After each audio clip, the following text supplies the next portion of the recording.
อันนี้จะเป็นถั่วงอกหนาหนาวช่วงนี้จะมีแต่เทศกาลพี่น้องเอ้ยจะงานบุญงานบวชงานแต่งต่างๆอันนี้คือเป็นถั่วงอกที่เฮาปลูกอยู่ที่4 กิโลพี่น้องก็จะประมาณนี้เต็มหยัดจังสิล่ะ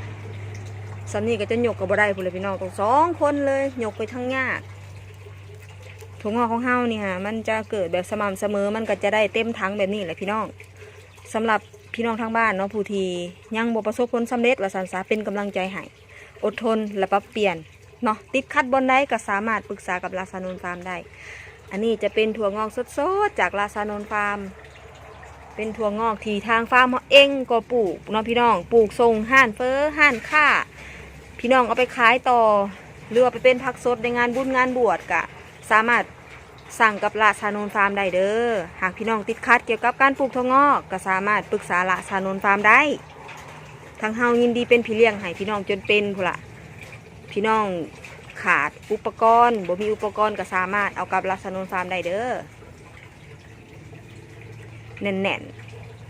แน่นขนาดเลยพี่น้องจกกระทั่งยากเลยนี่จะประมาณนี้